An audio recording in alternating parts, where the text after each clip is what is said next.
Hello and welcome to the Going Nowhere podcast. I'm Mark. I'm Johnny. And I'm Sheldon. Today we're going to be talking about our top 3 albums of the year. We each picked 3 albums that came out this year that really knocked our socks off. Kicking it off today is going to be Mark. Number 3. Rituals' self-titled album.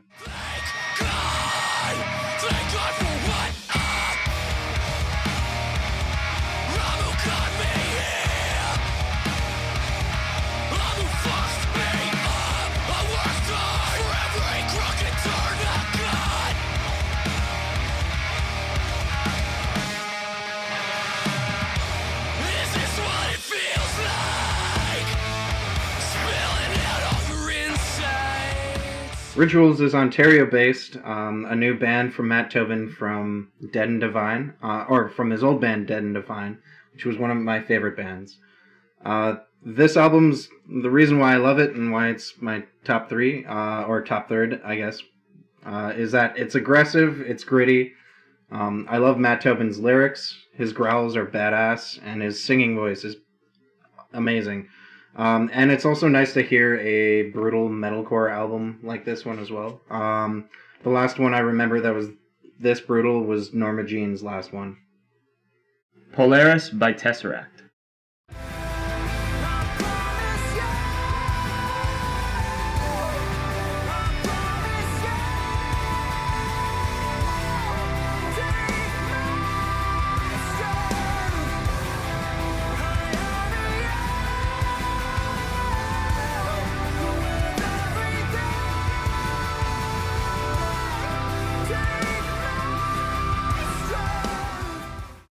What really stood out to me about the new Tesseract album, Polaris, was the vocalist. The vocalist Daniel Tompkins returned. He was their original vocalist, and he came back for this album, and his range is just tremendous, his intensity.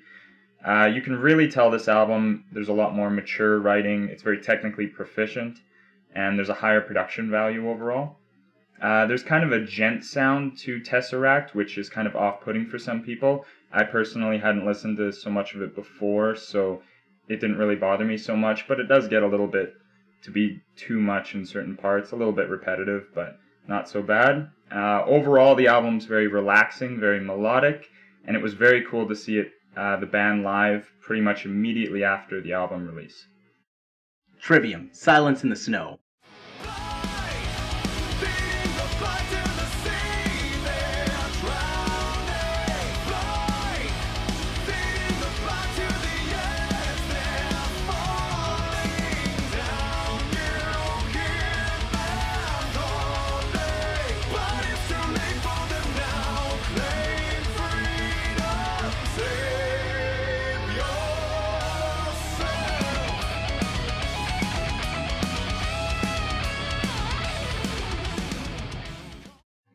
Trivium's 7th album, and they consistently produce a new sound with familiar tones on every album, this one being no exception. It's similar to their 3rd effort, The Crusade, and they eschew their harsh vocals in favor of clean ones, and their vocalist, Matt Heapy's voice has improved tremendously.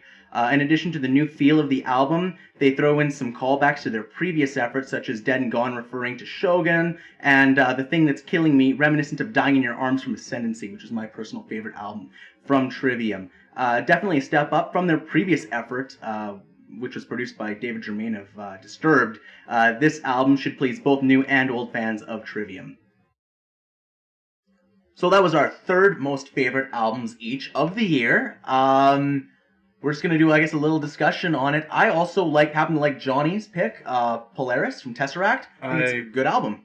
I came in with Tesseract with Altered State, so I loved that album, kept playing it in my car all the time, so I was super stoked for Polaris.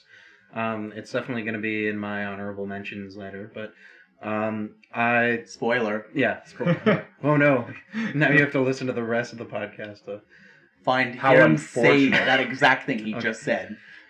Shell, you mentioned that album was produced by Disturbed. The album before this one. Oh, it was produced by Disturbed. I don't think this one was produced by David Germain.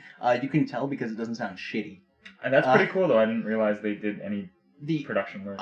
spoiler: the opening song to "Silence in the Snow" actually sounds very, very similar to Batman the Animated Series' opening, written by Danny Elfman. Which is a great, it's a great song. Great song, but when you hear the two, you're like, oh, awkward. That's that sounds like plagiarism. But yeah, I mentioned about the djent sound in the Tesseract album, and you guys, I think, have listened to a lot more djent than I have. Yeah, before. that's probably the reason why it's not in my top 3. Is just the djentiness kicks in for way too long in some of their songs on that album. Altered State was different because it was a lot more mellow throughout the entire thing, and they didn't have those moments as much. The djent does build nicely into the song, like it fits. It does get a little repetitive as it goes on. I think because of that, there are definitely a few songs that stand out more. The clip that I'd shown was from Tourniquet, which doesn't have any djenty bass until maybe a little bit at the end.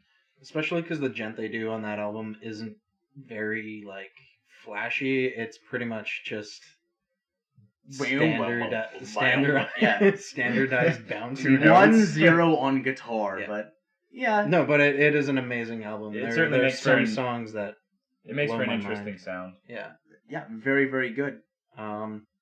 You guys probably have no idea what my album was. No. Yeah, I wish I had more to say about it. Unfortunately. Yeah, that's fair. It sounds cool. I'd like to check it out. It's great. And I love metalcore, so Yeah, well, it's pretty much like Dead and Divine, but more aggressive, which makes me happy. That's why it's in. Well, it's good that you're getting your third spot. vocalist, right? Because you love the guy, right? Oh yeah, he's great. Loves his community as well. And when did Dead and Divine break up? That was 2003. Oh no, wait, No, 2012. 2012. Sorry. Jesus, they were around for 2 years and died off. But yeah, it's cool that he found a new band, and it's similar. At least it's in the same genre, right? Yeah, it feels. It's nice to hear that sound again. That Ontario metalcore is kind of missing in my life. But thankfully fulfilled. Yep. Nice. Wow, Alexis on Fire's coming back. Not metalcore, but There's something core. they're their own thing. Crabcore. Oh, that's not very nice. Oh, don't start a fist fight in here. Number 2. Node by North Lane.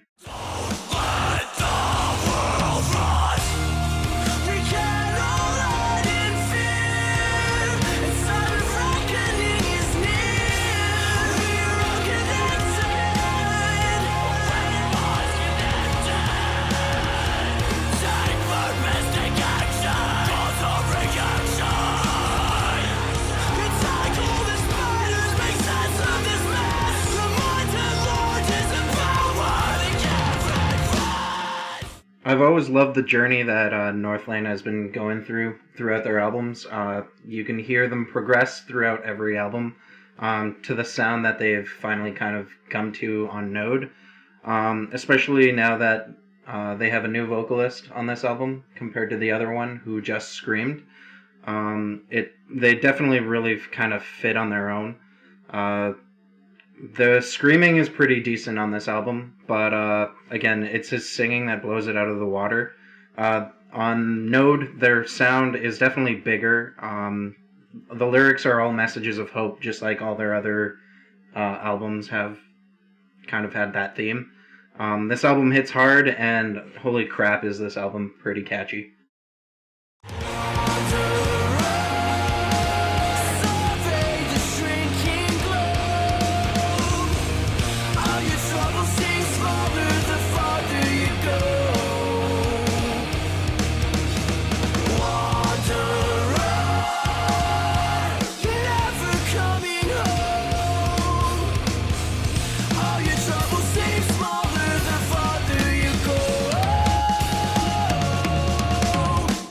Purple Album by Baroness.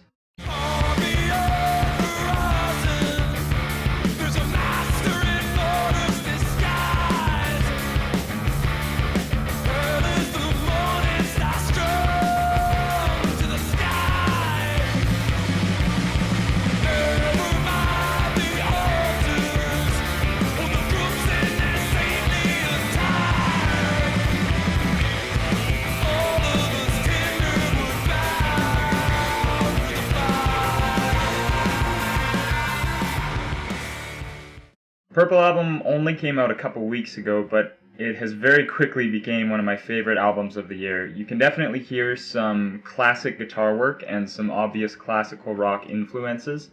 And yet there's some callbacks to some of their earlier heavy albums, like Red and Blue album. There's a couple songs in particular, Morning Star, which the clip just played, and as well as Desperation Burns. There's a lot of complex drums, which is due to the fact that there's a new drummer. They had some sort of bus accident and they kind of had a changeover with a couple new members.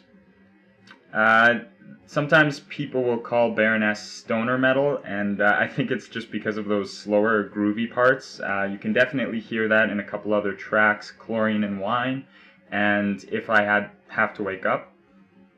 They layer their vocals in their production, which kind of adds a certain power overall. And the album just overall is very energetic, very emotional, and just relaxing to listen to. I should also mention that the artwork is phenomenal as always.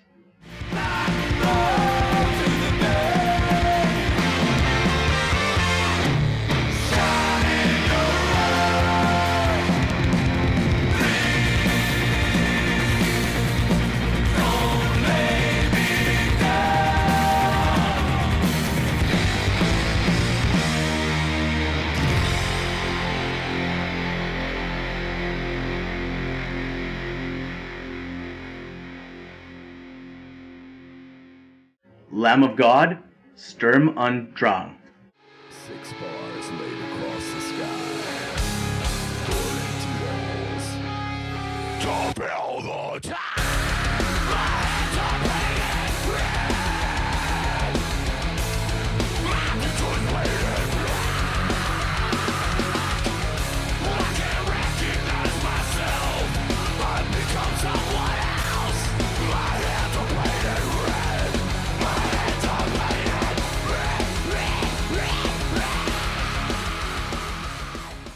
Sturm und Drang is Lamb of God's first album since Randy Blyth, the vocalist, was arrested in the Czech Republic for manslaughter and subsequently spent a duration in prison until he was acquitted in 2013. In many ways, this is their most personal album, with songs being dedicated to his experiences following his arrest. This is also the first album to exhibit clean vocals from Randy, demonstrating a versatility to his vocal performance. As always, the guitars are loud, the drums are in your face, and the bass kicks ass. One of their best albums in a discography filled with amazing, amazing records.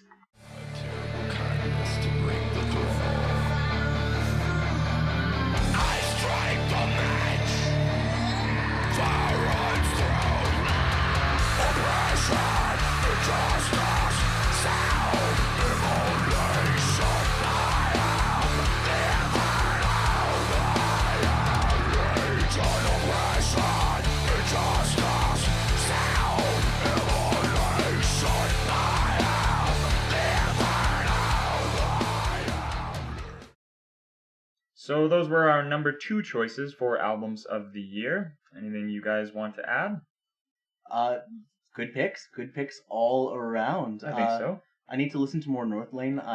Mark showed me that album earlier, and I actually really like it. I like it a lot more than old Northlane. Yeah, because I remember showing old Northlane back in the day, and I do see it kind of sticking in that kind of typical sound of those bands that are coming out. But yeah, this one definitely stands out a lot.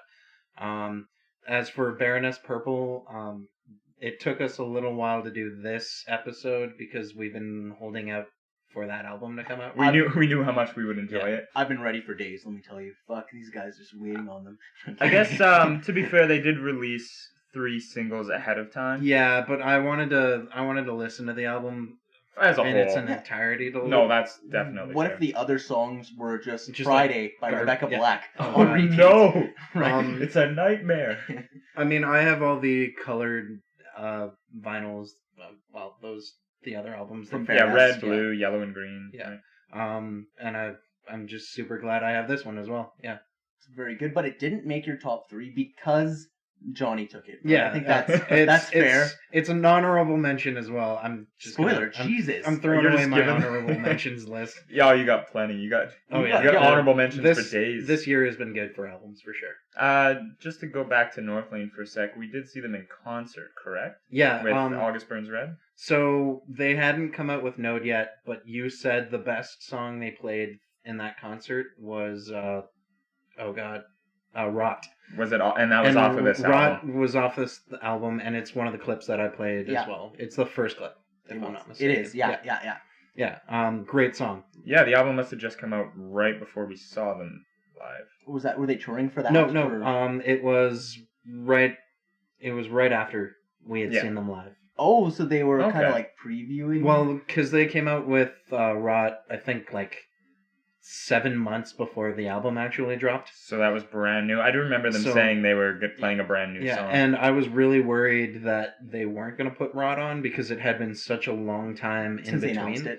But and I also was scared that it wouldn't fit with the tone of the rest of the album, but it fits perfectly. Well, yeah, Cool. considering their old stuff, right? It's quite a bit of a departure It's tonally. Like Rot is the closest to their older stuff than the other songs, but yeah, definitely still a departure. Yeah, no, still really cool. And Baroness, from what I've heard, is pretty fucking cool. Very Mastodon feel to some of it.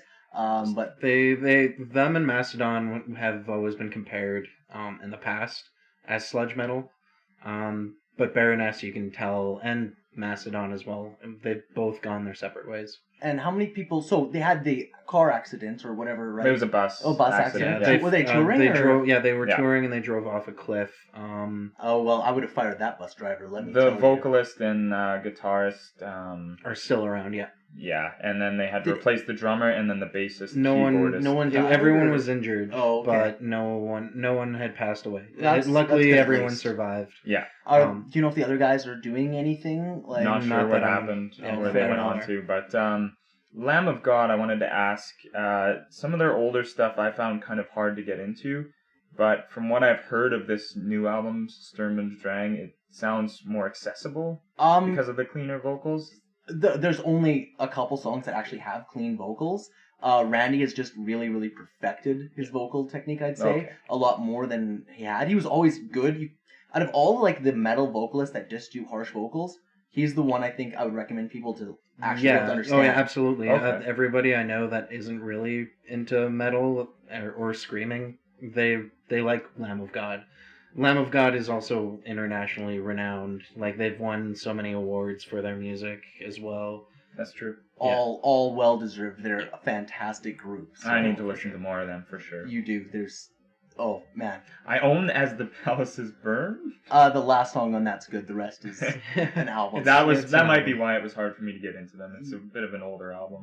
Their newer ones. After that, like Ashes of the Wake is fucking awesome. Laid absolutely. to Rest in that. Sacrament is just incredibly good. Wrath is one of their best albums. It's so fucking good. Definitely need to check that out. I have them. You can borrow them. So yeah, top twos all around. Everyone, sure. yeah, no, it's a very good round, and I guess now we're gonna move on. Number 1, Tragedy Will Find Us by Counterparts. I make a bet with the earth. Judge my life from the living. Make my skin your sanctuary. Leap to the pain of my blood. So place your hands in mine. Drag your feet across the tops of trees. Breathe easy. Knowing that the bitches will support you. The weight of your complication. Counterparts is melodic hardcore that hits all the right notes. It's constantly jumping to different beats, tempos, and sounds. And Counterparts really perfects this with this album. It's beautiful and brutal. When your throne buckles under the weight of the accumulation of perjury, I want to watch as my seep out of your tear duct as your death rattle hits my eardrum. It thaws what's left of my cold heart. I hope you still to death.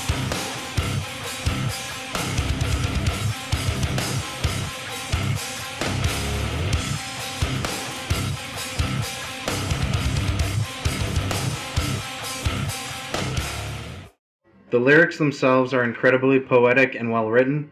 It's a very personal album, and you hear it with the words and the music. Tragedy Will Find Us definitely hits me right in the heart, and that's why it's my favorite of the year. I would love to love you if you were someone else. Am I fit to walk alone again? And will you save me from myself? Breathe life into me beyond that I can see. I'll carry on without me and just know I wish you well. Coma Ecliptic by Between the Buried and Me. Welcome to our journey. Please walk with me. I'll put your mind at ease. Our breath disrupts their flames.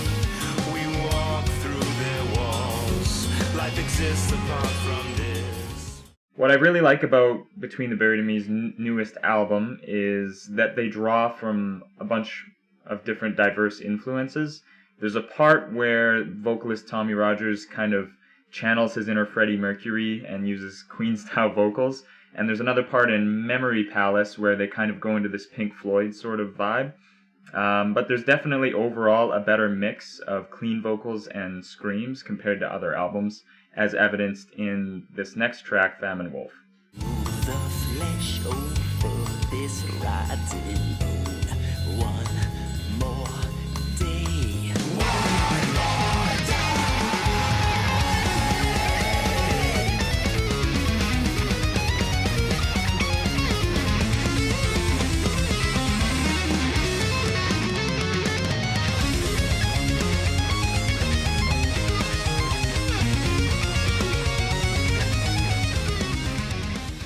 Coma Ecliptic is a concept album, not the first time they've done it, but this one is particularly interesting. It's about a guy who is in a coma and he traverses alternate lives. I've always liked Tommy Rogers' lyrics that he writes, but they definitely stand out in this one for me because each track has its own sort of musical tones to it as well. And it's sort of a journey for the listener as well as they go through a variety of different musical styles, heavy, technical, and there's almost cinematic points to it. It's not my favorite album by the band, but it's certainly my favorite album of the year.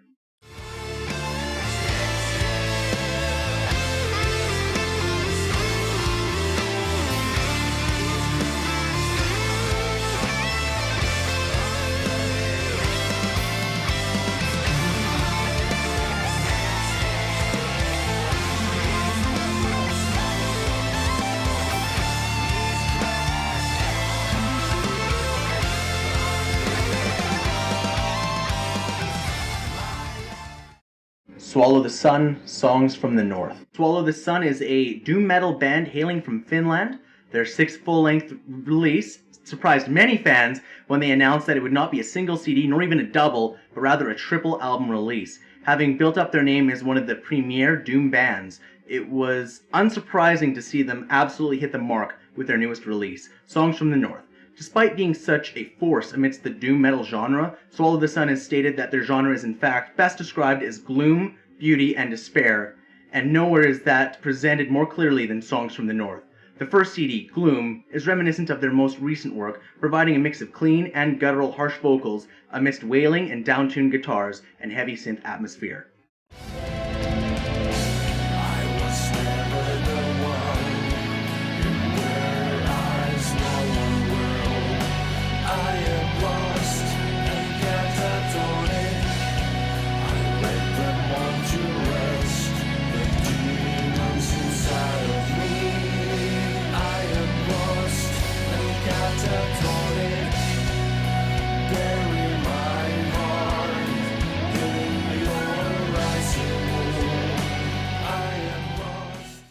The second CD is a purely clean and acoustic set with no harsh vocals to be found and demonstrates beauty.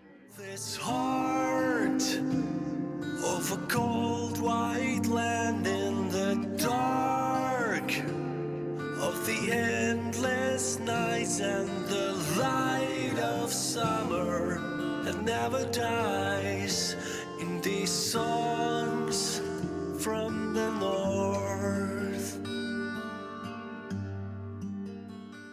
The final CD, Despair, is an extremely dark and gritty sound with the triple album's heaviest vocals and droning guitars. There's no reprieve from the brutality to be found anywhere on this section. It's most akin to Funeral Doom, and this whole album is just incredible 2.5 hour experience of some of the best doom metal I've ever heard, and definitely my favorite album of the year.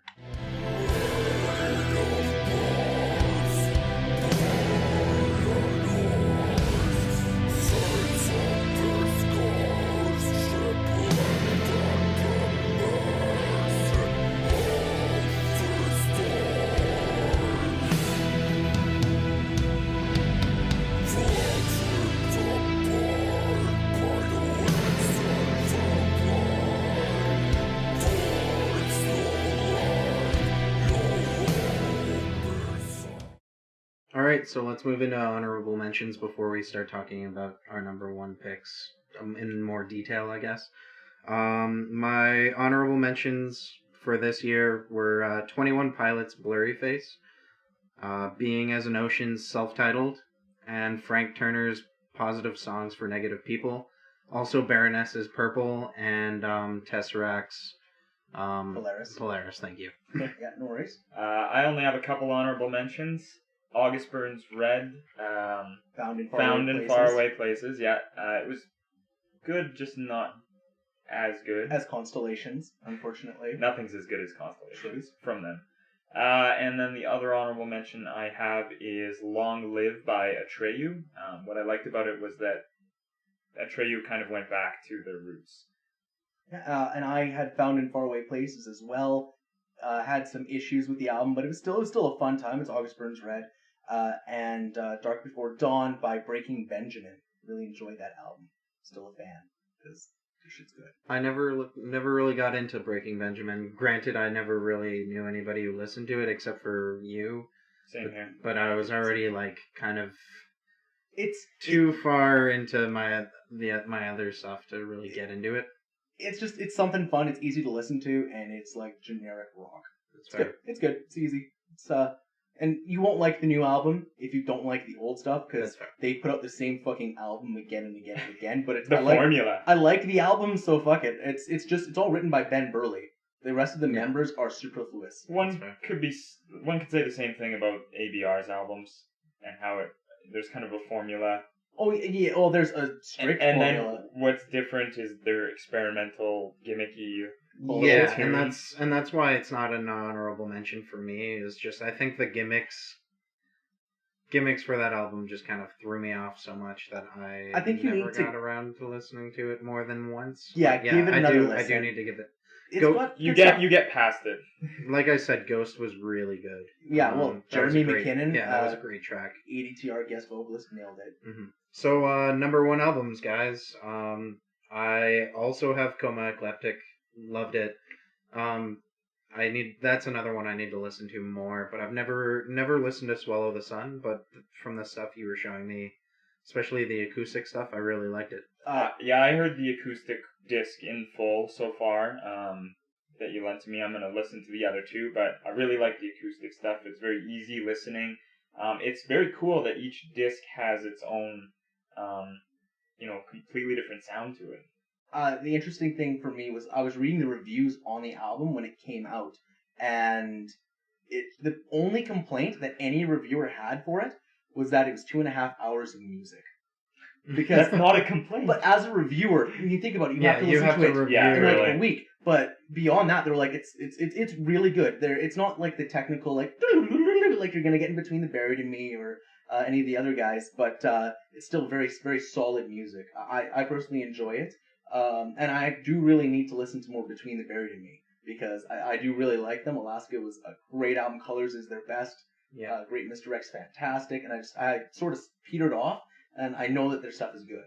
Yeah, a lot of people didn't like Future Sequence, Parallax Part 2, and I think that definitely grew on me over time. Honestly, every new album has to grow on me with Between the Buried and Me.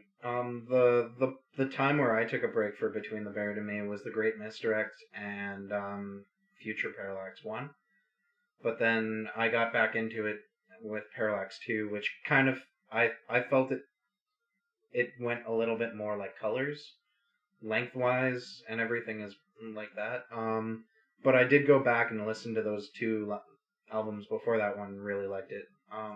It's not easy to get into Between the Buried. No. I don't think. No, like, it's not. It's Yeah. just it's a convoluted wall of sound, but the intricacies and the work that the detail they put into it is just incredible. But I think Yeah. Coma Eclectic would be the one to really show people in order to get them into It is very accessible because of the different genre ties. It's a lot less screaming. Their first single was sort of like a rock one, wasn't it? Yeah. Like, Memory Palace was very much rock inspired and had the Pink Floyd section in it. And it had just barely any screaming, that particular track. I think a lot of that ties into the fact of the concept album. There's certain tracks that overall are heavier than others, which is kind of different from the way they've done other albums.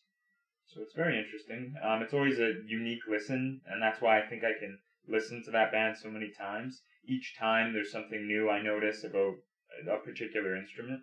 there's a lot of layering.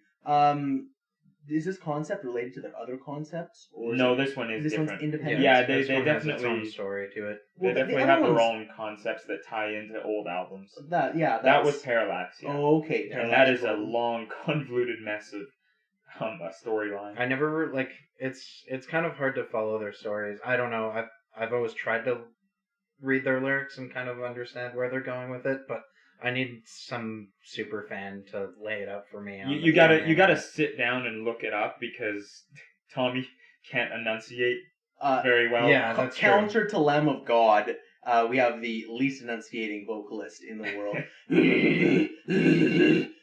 Well, no, that's George Corpse Grinder. Never mind. Yeah. Fucking Cannibal Corpse. Yeah. You guys never really listened to Counterparts, have you? You've shown me a you've few of shown the me, tracks. yeah. I very much like that last track that you had a clip of. I think we watched the video for it. It seemed like a really solid band. I don't think I got to see them live. Yeah, I remember the first time I found them out, I tried to show it to you in your car, but it was in Shelly's car. But the quality of the audio that I yeah. had was terrible, and I was kind of pitching them as like melodic hardcore, kind of like Misery Signals, in a way, but for that kind of genre. Yeah. With all their technicalities and like jumping around as much as Misery Signals does. And that's why I like them so much. But they've also influenced my band heavily, the music I write. Tragedy Will Find Us is definitely my number one for sure. Easily, yeah, Oh, yeah, for sure. easily. Fair enough. So those were our top 3 albums of the year. That's all we have for today. Thank you for listening. Check out our Facebook, our website. Like, comment, and subscribe. We'll be uploading every Monday And make sure you join us next week for another podcast, which will be next year. Yeah, next year. Holy crap! Already, guys. Well, I'll see you guys in the new year, and Until next time, We're going nowhere. I broke that up so weird.